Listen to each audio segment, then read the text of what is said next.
Olá, sejam muito bem-vindos ao 3x4, o programa da TV USP de Bauru que mostra os projetos e pesquisas aqui do campus, onde funciona a FOB, a Faculdade de Odontologia de Bauru, e também o Centrinho, que é o Hospital de Reabilitação de Anomalias Crâniofaciais.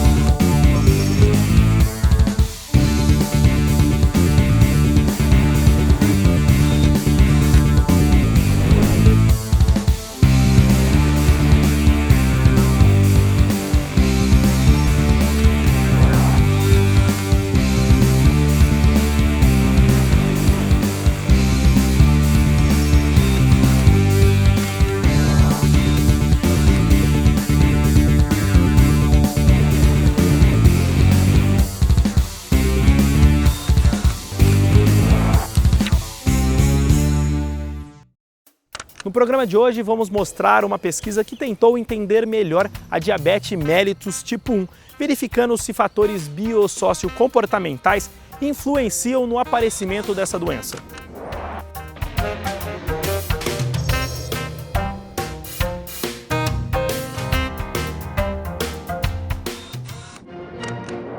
Em 14 de novembro foi celebrado o Dia Mundial do Diabetes.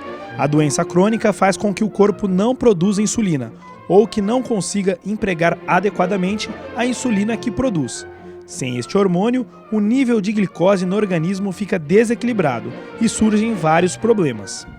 O diabetes, como ele afeta esse metabolismo, as complicações tem imediatas, né, que seria realmente são se a pessoa não trata, ela pode entrar em coma, pode chegar até a morte, porque ela faz níveis elevados de glicose, que pode afetar o funcionamento cerebral, o funcionamento do corpo todo, pode desidratar. Então, o diabetes pode ter um início abrupto, grave, e podendo até ser fatal. Mas o mais comum que nós vemos são as pessoas que controlam o diabetes, mesmo controlado ou mal controlado, ele leva a alterações principalmente circulatórias. Ele vai afetar os vasos sanguíneos, causando problemas tanto na microcirculação como na circulação maior, levando a fenômenos tromboembólicos. Então ele vai afetar praticamente todos os órgãos, né? Levando a problema na vista. É uma causa importante, acho que a segunda causa de cegueira no mundo, é uma causa, talvez a segunda causa de amputação de membros por desses fenômenos tromboembólicos, levando a impotência sexual. Então, uma série de problemas relacionados então, aí ao comprometimento da circulação. Justamente para evitar essas complicações, o médico explica que a pessoa com diabetes precisa se cuidar. O jeito de lidar é um pouco diferente. No tipo 1, ele vai ter que tomar insulina. No tipo 2, ele pode ou não precisar de insulina. Nos casos graves, acaba precisando também. Mas, de qualquer forma, o tratamento é medicamentoso e ele também envolve uma parte não medicamentosa, que entra a qualidade de vida. Então, você tem alimentação e atividade física. São basicamente essas duas coisas que é importante o diabético ter. Ele tem que ter uma vida regrada quanto à alimentação e atividade física. E essa preocupação ganha ainda mais força quando olhamos os números da doença. Segundo dados da Organização Mundial de Saúde, mais de 16 milhões de pessoas vivem com diabetes somente no Brasil. Quando falamos do mundo, esse número sobe para a impressionante marca de 422 milhões de pessoas. Desse total, entre 5% e 10% tem o tipo 1 da diabetes. É quando o sistema imunológico ataca equivocadamente as células que produzem a insulina. Assim, pouca ou nenhuma insulina é liberada ao corpo. Este é o caso da Juliana. A universitária tem hoje 22 anos, mas convive com o diabetes tipo 1 desde a infância. Bom, eu descobri com 9 anos, eu emagreci 8 quilos, eu desmaiava, tinha tontura, sentia muita fome, muita sede. Quando eu urinava, as formigas ficavam em volta do vaso. Aí minha mãe me levou para fazer um primeiro teste, né? Eu fiz o exame de sangue, o médico diagnosticou como rubéola. Como eu saí de lá passando mal, a minha mãe quis me levar numa segunda opinião e a médica constatou que era diabetes. Eu fiz um novo exame e realmente era diabetes. O que surpreendeu a gente é porque não tem ninguém na família que tenha doença. O médico não soube explicar o que realmente causou, se foi emocional, e foi um choque para toda a família, porque a gente não conhecia. No começo eu sofri bastante, porque a minha mãe não tinha conhecimento sobre a doença, ela controlava até a quantidade de água que eu tomava. E por a diabetes estar alta, tinha muita sede, então foi bem complicado no começo. E para tentar entender os fatores que levam à ocorrência do diabetes tipo 1, pesquisadores da Faculdade de Odontologia de Bauru, a FOB da USP, fizeram um estudo com aproximadamente 400 pessoas.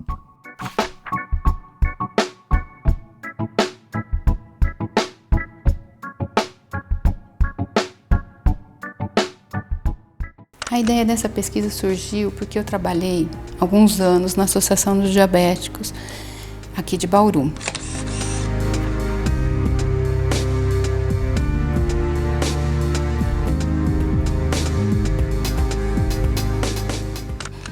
E nós percebemos que havia muitas ocorrências com diabetes, com crianças com diabetes mellitus tipo 1. E essas crianças vinham até nós para que a gente pudesse orientar, principalmente as mães, como que é a patologia, onde procurar a medicação. Então isso nos chamou muita atenção e foi o motivo mais para entender melhor a ocorrência dessa patologia. O objetivo principal dessa pesquisa foi buscar relações sociobio-comportamentais das pessoas com a diabetes mellitus tipo 1.